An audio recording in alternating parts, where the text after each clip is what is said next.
In-depth journalism in the Memphis community, the Daily Memphian is of Memphis, not just in Memphis, and seeks to tell the stories of this city. TheDailyMemphian.com. Truth in place.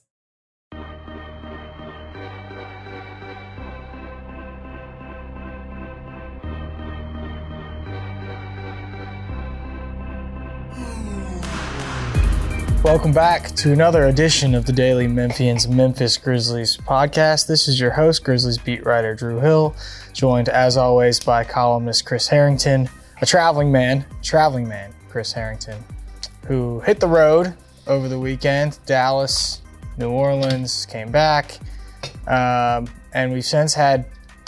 You started on the road trip. The Grizzlies got 2 wins, right? And then they've come home since. 2 more wins, including a win over the Jazz on Wednesday night.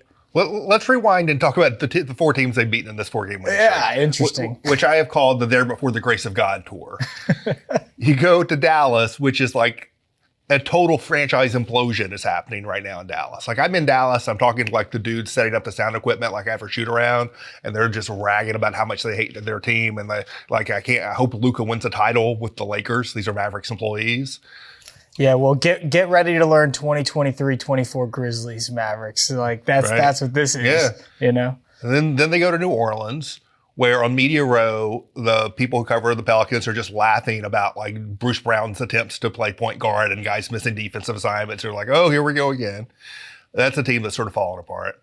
Then you come back against Phoenix.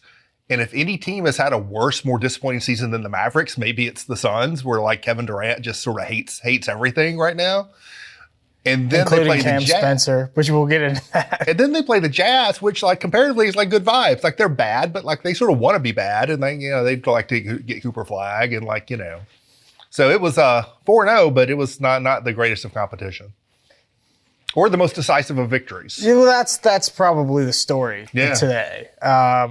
We have a lot to get into. Like, I think we have some funny stuff we can get into. You have a great couple of pieces up about Tony Allen. That's coming this weekend. So we got a lot to talk about, but that's where we should start. Yeah. It's just with the fact that these games have been way more dicey and dramatic than they have to be for the Memphis Grizzlies. Now, if you want to make excuses right now, like they aren't playing with Jaren, you can, but or Santi in 3 of the 4, and really the one he played, he'd come back for 1 game and wasn't really quite himself. So they haven't had the good Santi even in that game.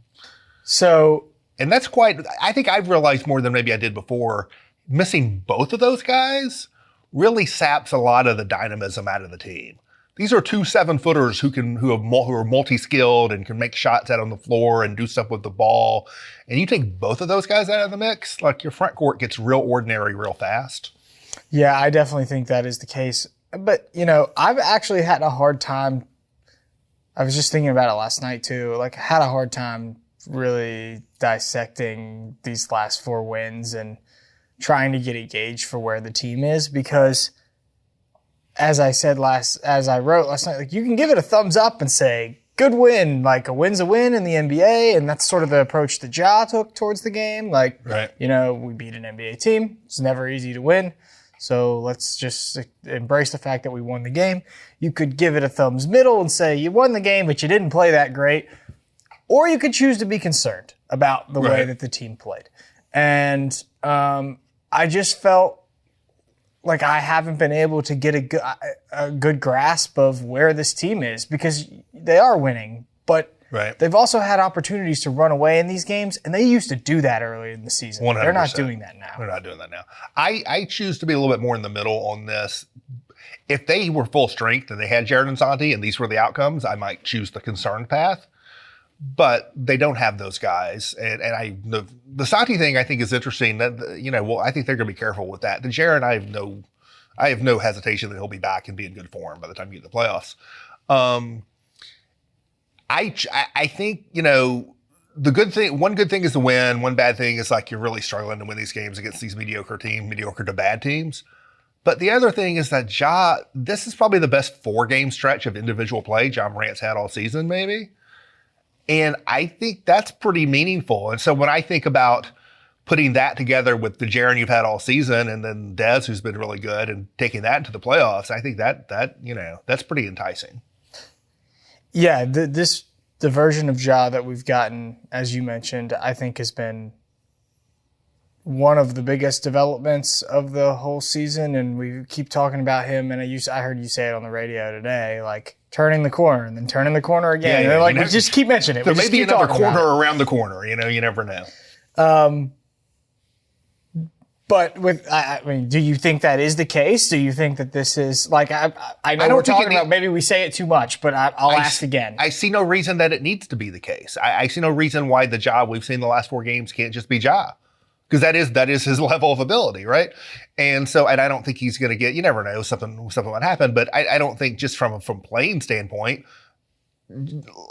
his health should get better, not worse. You know, and I see no reason why the Ja we've seen the last few games can't just be the Ja we continue to see throughout the season and into the playoffs. There's no reason why it can't be. Yeah, obviously, when I asked.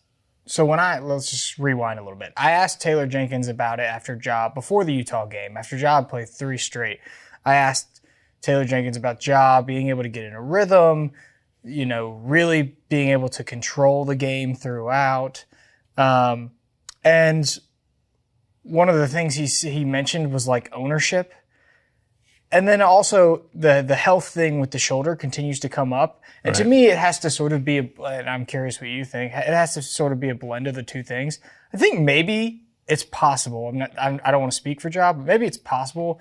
Ja's realized he's not going to get to 100% this season. He's not going to be 100% healthy. And now, instead of thinking about this in terms of, I'm never going to get to be Ja, like the true version of Ja that I know that I can be. Instead, the approach has become, well, let's just be the best version of Ja that I can be right now, given whatever limitations I have. I think that is meaningful. No, acceptance in a positive way, right? Mm-hmm. I think that's probably a big part of it. And I think that's great. I think, you know, one of the things I wrote about earlier in the week, and I'd been talking about before then about, like, you know, many people have said this too, not just me.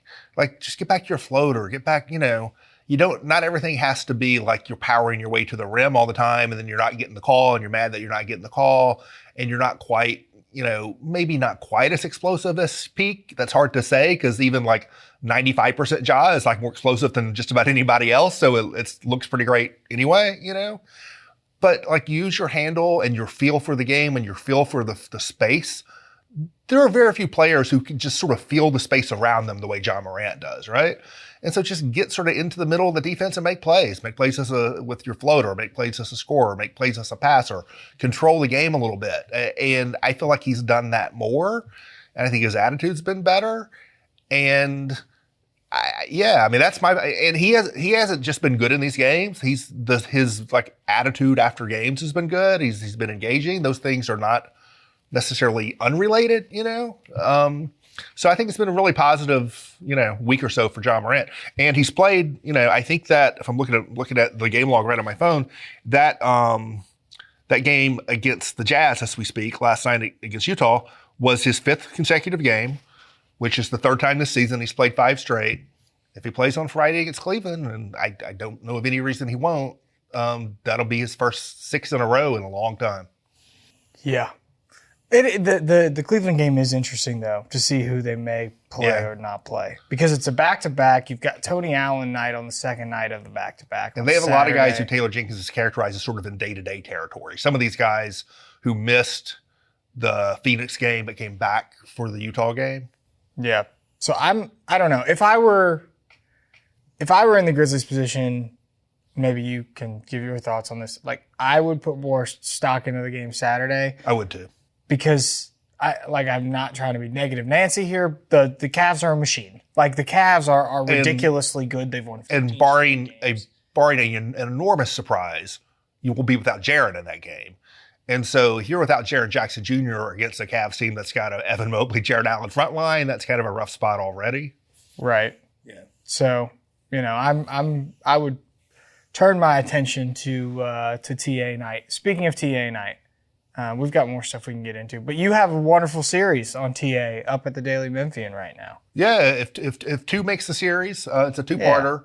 Yeah. They're both about his first season with the team, the 2010-2011 season.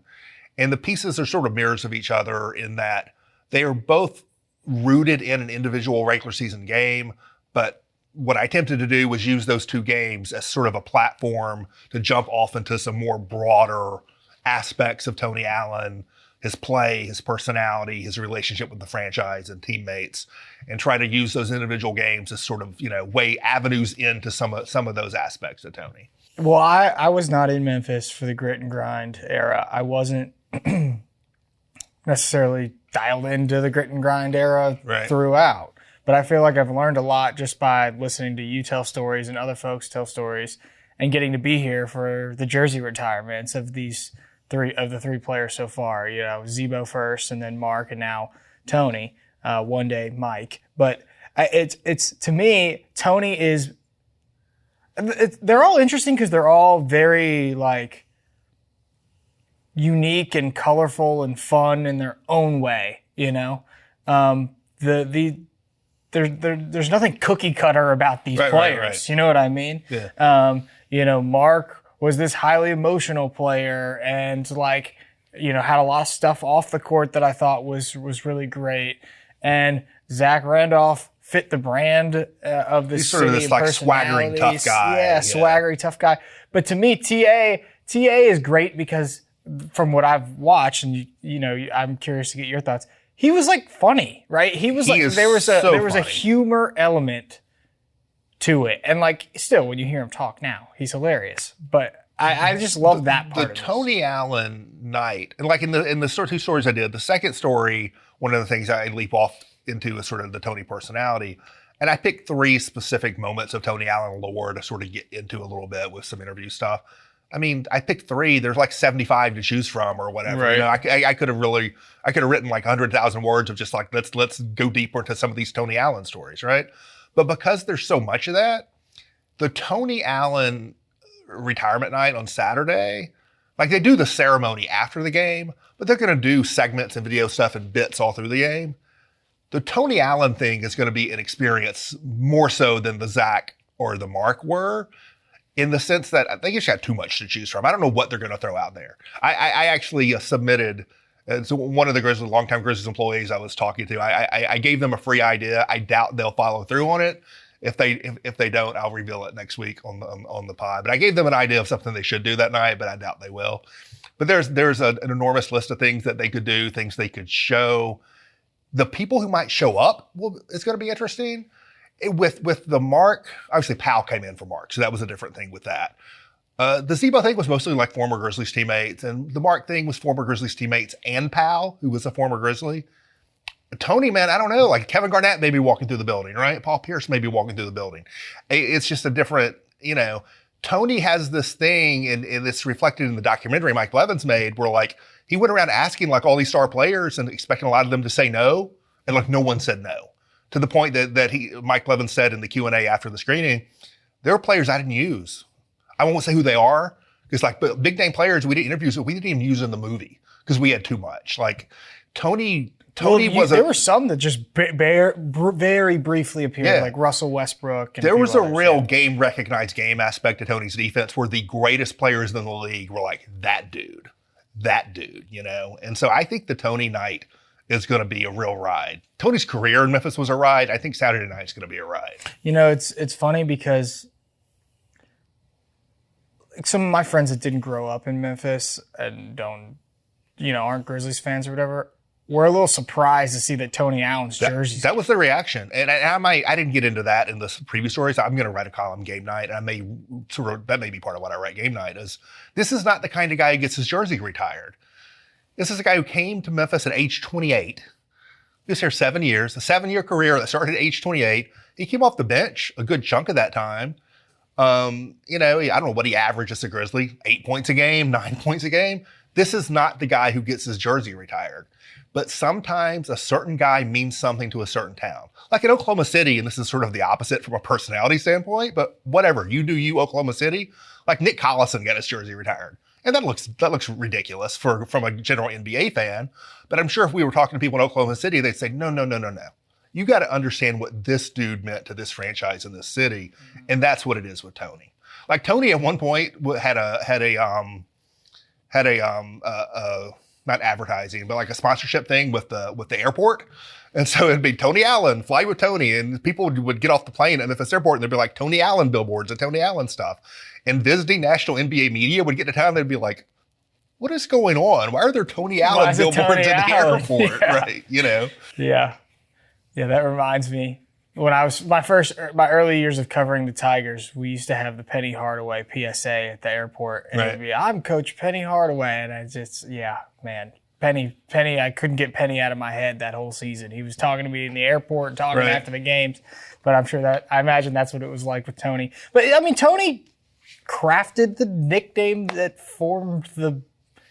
was formed for the teams of the franchise to this point. It wasn't something the Grizzlies came up with in a marketing meeting. It was like Rob Fisher stuck a microphone in Tony's face. He's emotional coming off the floor. This is the second story I wrote.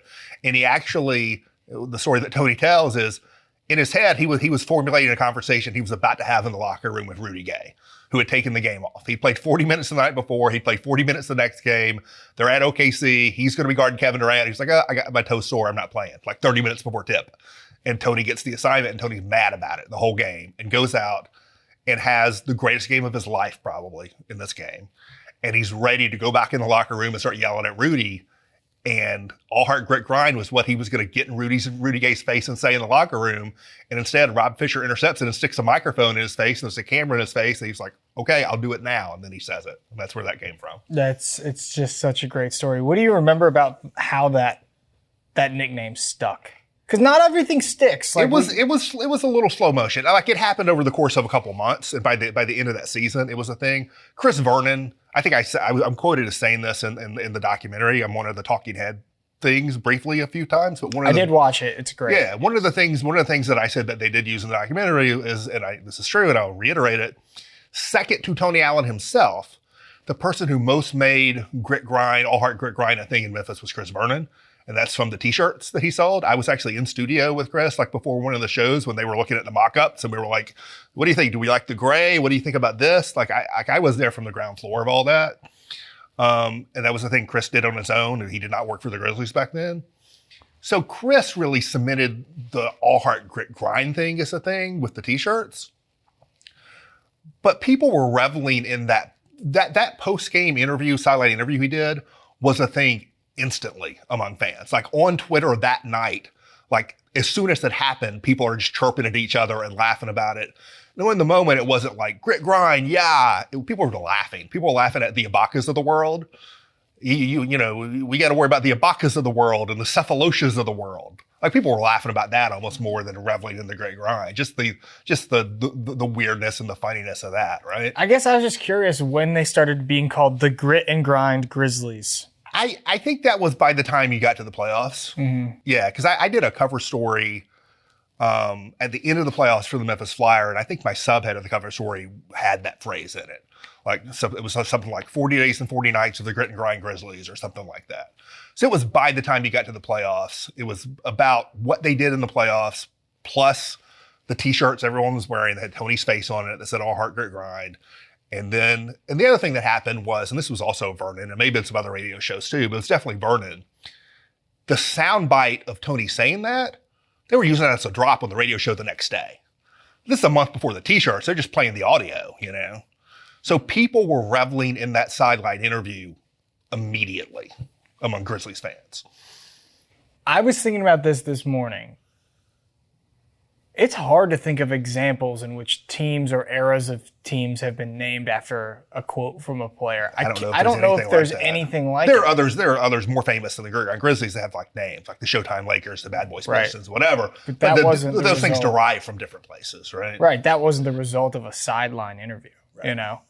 So it's a pretty amazing story, and the stories are great. I mean, the story about Tony live tweeting the fender bender, my favorite thing ever, is excellent. I don't want to spoil it, but it's just so funny. I was laughing out loud this morning. My greatest scoop, and I've never been like scoop guy. I've never been really a newsbreaker. But my number one Grizzly scoop ever was being the first to report that Tony Allen was on Twitter, and this is the Twitter feed, and this is actually Tony Allen. I was in a locker room. That season. I overheard him talking to somebody else about Twitter, and I leaned over and I'm like, actually, I side-eyed somebody. It may have been Ross Wooden. It was somebody I side-eyed. I'm like, did Tony just say he's on Twitter? And I turned to Tony. I was like, Tony, you're on Twitter? He's like, yeah. What's your handle? And he told it to me, and I tweeted it out immediately. Like, this is Tony Allen on Twitter. And it sort of became a thing. My other favorite is he was channel surfing one night, and he came across Pulp Fiction, which he didn't know what it was, just some random movie. And he starts live tweeting his reactions to watching Pulp Fiction, like not knowing what it is, and like just going crazy, like when Samuel L. Jackson shoots a guy or whatever. And like, it was a whole thing. Well, he's a crazy person. It's gonna be fun. It's gonna be a fun ways. night. Yeah, it's gonna be a really, really fun night. Yeah, let's talk about some of the games coming up and what you had a fun story this week. I did. Let's get into that, but first let's take a break for a message from our sponsor.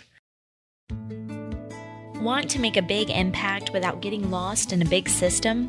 Join Youth Villages to be a force for families while becoming part of one. Help make positive changes on a national scale, one community at a time.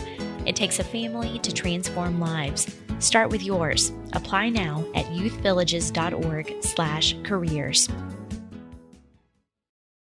Well, let's talk about the other thing. Chris, where did you go on your honeymoon?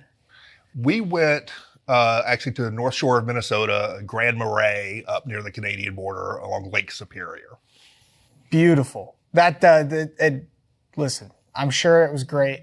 There's no way it was as fun as the Lander Center on a Tuesday night for a Memphis Hustle game. We probably didn't find $2 hot dogs, if I remember correctly, or whatever it is at Lander Center. You didn't have any of the extremely yellow nacho cheese, the very processed kind that comes out of a machine? You didn't have any of that? We did not have that. See? You're missing out. Yeah. But no, I went to a Hustle game. There was a couple there that was there on their honeymoon. Now, did you know that couple was going to be there on their honeymoon? Surely you did. Otherwise, why are you there? I was there because I try to go to a Hustle game every year. I was clued in that they may be there. Okay. Yes. But yeah, and then I went and found them at halftime of the game and talked to them, and obviously that was great. Look, there was a language barrier thing going on here where it was kind of hard to communicate. I think my favorite part was, I'm talking to them about being there on their honeymoon and watching Yuki, and I said, because they're going to Disney World next. They were leaving South Haven to go to Disney World. I said, I asked Daike, the husband, the newlywed, and I asked him, and I said, what's more romantic, the Lander Center or Disney World? That's a close call, baby. He said, oh, here. Yeah. And I was like, are you sure?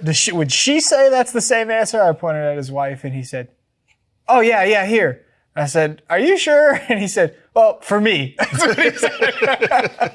So that was great.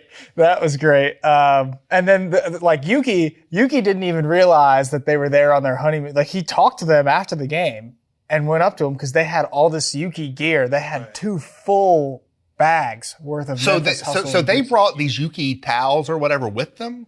So they had Yuki towels. Yes, I saw the pictures of Kari It's Morant. A national team towel. It's from when he played in the This was not gear being sold at Lander Center. They brought this, and they gave one to Kari? They gave one to Kari, and Kari held it up the whole game. And so Yuki was obviously he was loving it. He was high-fiving Kari after some really good plays. He had 16 points and 15 assists. He played a very good game. Right. The Hustle lost by 2 in a close one.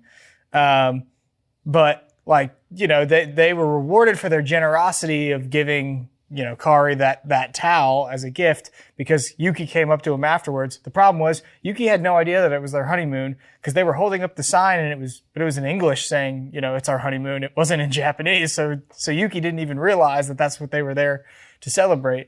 And I was trying to explain to Yuki after the game, they're here on their honeymoon. They came to see you. What do you think about it? And so with a little help from Google Translate on my phone, we eventually got through it. And Yuki said, oh, they're married. I'm like, yeah, they're married. And Yuki said he wouldn't go to the Landers Center for his honeymoon. He said he would go to Hawaii or to Europe, but he appreciated them coming. And I just thought it was a pretty, fun story from Landers Center. So I'm going to guess, the thing it made me think about, I'm going to guess you have not seen the movie Mystery Train. No. So you should see Mystery Train sometime. I think the greatest Memphis movie. It's from 89, 90, 91, somewhere around that area. It's made by this New York filmmaker named Jim Jarmusch, sort of an indie movie. And it tells 3 different intersecting stories that happen in one night in sort of the South Main area of Memphis. And one of the 3 stories is about a young Japanese couple. And I don't think the movie says they're on their honeymoon, but that's what it seems like. It's this young Japanese couple who's come to Memphis sort of to make this pilgrimage. And, they go to Sun Studio and whatever, and they spend the night at this super seedy, South Main was much seedier back then. It's very funny that you say that. I'm looking at the overview. A seedy hotel in Memphis, Tennessee. That's literally how they describe that's the first sentence. Wow. I mean, it's Amazon Prime. Yeah. And so one of the 3 stories is about this young Japanese couple who's come to Memphis. And again, I don't think it says honeymoon, but that's basically sort of what's going on. So when I read your story, those people made me think of that movie. That's great. I'll have to check that out.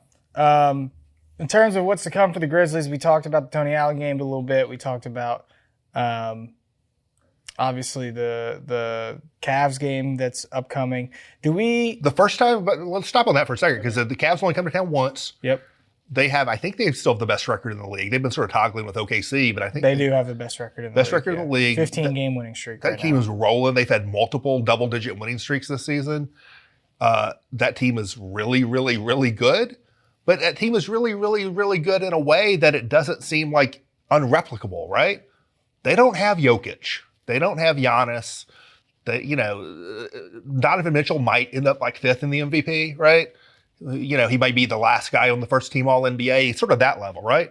Donovan Mitchell is not some wildly separate level of player from Ja Morant and Jaren Jackson Jr. And so that's a team that's got multiple All-NBA, All-Star level players, but not a full-fledged, overwhelming superstar, all playing well together. They don't have SGA. And you see it click, right? And so, like they have Jared Allen, which the Grizzlies don't, but like a threesome of Darius Garland, Donovan Mitchell, which is their backcourt, and then Evan Mobley is not that different from a Ja Morant, Desmond Bane, and Jaren Jackson trio. I think you can watch that Cavs team and think, with a little bit of tweaks and a little bit of development, why not us next year? Why not us being a juggernaut, Yeah. So obviously the schedule is going to get a little bit more challenging as we sort of approach this weekend after what did you call it? There Before the Grace of God tour? There Before the Grace of God tour is over. It's over now. Right. In triumph. Yeah. So whatever this is this weekend is the next test. This is the next test for the Grizzlies, and maybe you can come up with something else. I got nothing on nothing on the spot. Memphis is back in second place in the Western Conference. They are tied with second. I actually think if the season ended today, I think Denver would get the tiebreaker because they're 1-1 head-to-head, and Denver's got a better conference record. I think that's how it would work, but maybe not. Or maybe the fact that the Grizzlies would be leading their division, maybe that would give them the tiebreaker. Yes, I believe, because usually I'm looking at ESPN standings. Usually they have this sorted via it must be the tiebreaker. Division thing because they're 1-1 head-to-head, and the Nuggets have a better conference record. But the Grizzlies would, if the season ended today, would win the Southwest Division. Nuggets would finish second in the Northwest. Maybe that is the difference. Yes, the Grizzlies are 10-5 in their division, first place as you mentioned. They're 25-16 in the conference, and the Nuggets are 25-15 in the conference at this point. Grizzlies have a better win differential slightly, point differential slightly than Denver. And much better than the Lakers so far this season. But it's a fascinating race that's shaping up because all of these teams still have difficult schedules. One thing I looked at last night, there's a couple things I fiddled with in terms of thinking about the Grizzlies going into the playoffs, and I'll write about it at some point closer. It's sort of not ready yet, not time yet, but I've been looking at it. And one thing I looked at last night was minutes played by the top 3 players on different teams in the West. Both how many minutes do you have teams played with their top 3 players all on the floor? And then how many minutes per game total among them?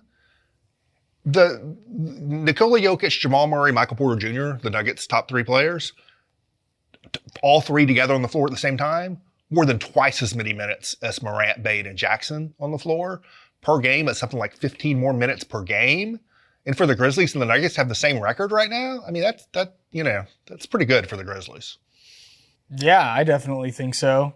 Did you see that we finally, the Grizzlies fans have been clamoring for the Stars to play more minutes all season long. Did you see what happened in New York? Yeah, where Mikal Bridges was we need to dial back on this, right? Can we stop playing me so many minutes over the course of a game? Well, in fairness, and I wrote about this when the Grizzlies and the Knicks played recently, those are the two extremes. If you look at the entire season, and if you line everything up on a continuum or whatever, those are the two ends of the continuum in terms of player usage, Grizzlies and Knicks.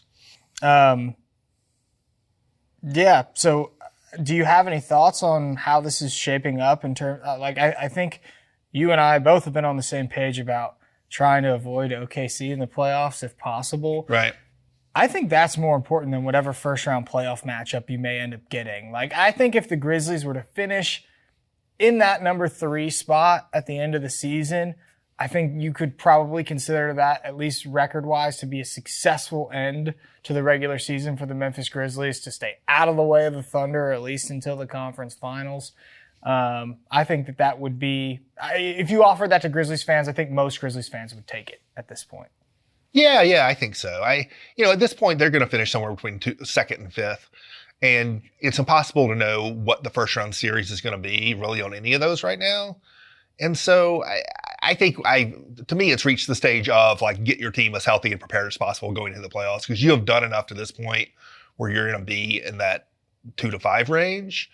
And I think it matters where you are in that range, but I do think at this stage it probably matters less than not just having players healthy, but having players healthy and having a rhythm to what you're doing as a team and having guys playing well. You can't just set everybody and just, turn it back on. So, I'd like to see them look more like a team that's ready to win playoff games, which is, I'm not sure what they've looked like, even in this winning streak. Before we get out of here, just a few things that we missed. What'd you make of Luke Kennard scoring 30 points? He's been struggling. We'll go rapid fire here. Luke gets 30. I think that was good. And you could see the relief, by the way, on his face in the television interview, the walk-off TV interview. He was like, woo, I feel like emotions right now, because he finally had sort of broken out of that slump. That's against the Jazz. I guess I would say to do a little bit on both sides of the scale on that one. I think that was not a game where there was an enormous amount of defensive pressure on the perimeter. I think if you go back and look at when they played OKC a couple weeks ago, it was notable to me that was a game where Scottie Pippen looked like he belonged more than Luke Kennard did. And I wonder about Luke Kennard relative to the teams that are going to apply the most pressure defensively. But the other thing I look at is that Jalen Wells' shooting has been real erratic lately. And Vince Williams is not right physically. He is just not. There was a play in that game last night where he did not do what instinctually he would have done last season, and it's because his body wouldn't let him, I think, from watching the game. I think he's not right physically. He's playing through it. I hope it can get better by the time the playoffs come around. I don't know whether it will. And if Jalen Wells is a rookie, and that is a concern, and then Vince Williams is not all the way physically, Luke Kennard and Scottie Pippen both could be really important, right? And they've been leaning into these smaller lineups a lot lately. Part of that is because Jaren and Santi are out, but they've been playing lineups. At one point last night, I think they had Ja Morant, Desmond Bane, Scottie Pippen, and Luke Kennard, all on the floor for real stretches, with a big. And so I think, Luke's a vet, and Luke can make shots. And I think they need him to be a meaningful part of the playoff rotation, Yeah. Well, I think if they're going to play 9 or 8, right, I would imagine, Luke is going to be part of that. Oh, I agree. To your thing on Vince. I you were at shoot-around the other day. I was not there, but apparently shoot-around, he said he was about 80%, right? Yeah, he did. That's what it looks like to me. I don't think he's at 100%, obviously. I also do think that there's, I can't speak to how much the injury has been at fault for this, but it's almost like his season was never really able to get off of the ground. And now as he's trying to sort of take flight in time for the playoffs, it's just sputtering a little bit. The shot doesn't look as confident to me as it did last season. I think he probably after having a summer to like reset and go again, like I'm still very optimistic about Vince, but it's understandable why this has been so challenging for him to sort of My figure it out. concern, the shooting has been bad. That is not my primary concern. My concern is, and he made some plays last night in the second half that was like energy, like, you know, chaos kind of stuff, but it was all like quick hand stuff. Like I think he was sort of mostly stationary, like doing some stuff. My concern is the quick off the feet, quick off the floor, quick to make moves laterally, that just springing into action out of nowhere stuff that we saw for him last season. It's just not happening right now in terms of the rebounding, the deflections, the everything everywhere all at once. You know, this guy appearing out of nowhere to make plays happen. That's the way he played last season. He is not playing like that right now, and I don't think it's because he doesn't want to. I think it's a physical limitation thing. Okay, another Bagley. Bagley finally got back on the court over this stretch. He had a good game. He had a good game. It's interesting. Like, I think there are some Grizzlies fans that really want to see him play. It's been, I don't know. It wasn't like he had he's obviously he dealt with a knee injury this year. He hasn't been out there very much. And over the course of his career, he hasn't been an overly productive player, and he's played for a lot of bad teams. But I don't know. Early on, like, I wasn't part of the group that was like ready for Bagley to get out there and play, just because I didn't see him in the playoff rotation, and I'm like, I want those minutes to go to guys like Edey. But he did play well in the game he got out there and got some good minutes. One thing I would say, and this is not, I don't mean this to be damning with faint praise, because I think it's like a real attribute that matters for the Memphis Grizzlies as long as Ja Morant's on the team. He's a real lob target. Mm-hmm. Like, he's a good lob target. He can play above the rim. He's got pretty good hands. Like, he's probably a better lob target maybe than anyone on the team other than Brandon Clark. And at this point, Brandon, like, there was a couple plays in Dallas that he didn't finish lobs because he didn't seem comfortable dunking them. And so, like, that's a real, like that made Zaire Williams playable for the Grizzlies, you know? Like, that's a real attribute that I think is useful for the Grizzlies. It was notable to me that in the Phoenix game where he and Huff were both in the rotation and both playing pretty well, they closed with Bagley over Huff. Presumably because the coaches believed in that more defensively. I think Huff has played better defensively the last few games. So, like, you know, I don't put much stock into Bagley being meaningful in the playoffs, certainly.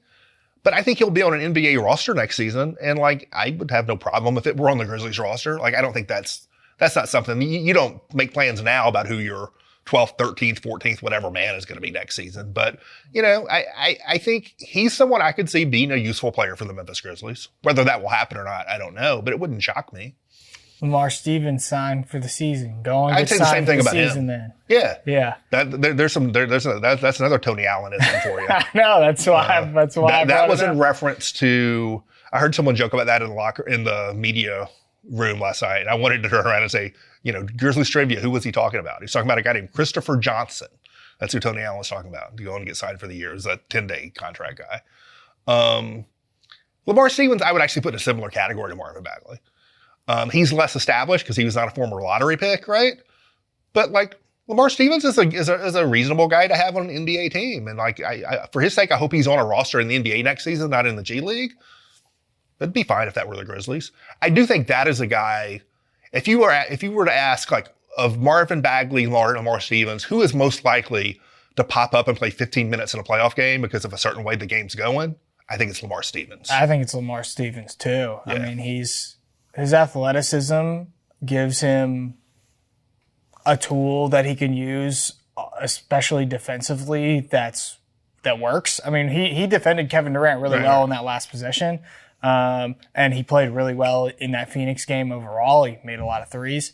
That's something he's had to work on in the G League. So, like, if he's a back end of the rotation, like a 13th man, 12th man, like, he's a plenty useful player. Well, I think of it as a spot thing where, let's say you're in a playoff series against a bigger, more physical offensive player. You're playing the Lakers, who have LeBron James and Luka Doncic. You're playing the Clippers, who have Kawhi Leonard. You're playing Minnesota, who has Anthony Edwards. These are big, strong, physical scorers. Who's better equipped physically to deal with those guys, right? On the roster, like, it might be Lamar Stevens. I don't think he would start a game that way. But I can see being in one of those series and there's a game and you're struggling with one of these guys. You want to throw a changeup at him. You say, Lamar, go get physical with that guy. Put him up against who's been in that role earlier this season, like John Conchar. You probably feel a lot better about Lamar Stevens guarding bigger wings than you do John Conchar. Yeah. So yeah, I think he's a great player to have for the Grizzlies the rest of the season. But yeah, I mean, I think that's all we got for this week. We had a lot. of Grizzlies stuff pop up. It's March Madness. There's conference tournament games going on right now. The Tigers are getting ready to play in the American tournament and eventually the NCAA tournament. I wrote a PJ Haggerty column as well earlier this week, so you can go read that. Go read Chris's stuff on Tony Allen. Jeff Calkins has a great column on Penny Hardaway. So much awesome stuff in the Daily Memphian sports section this week, so make sure you go check all of that out. I think that's going to do it for us, but for Drew and for Chris, we're out of here.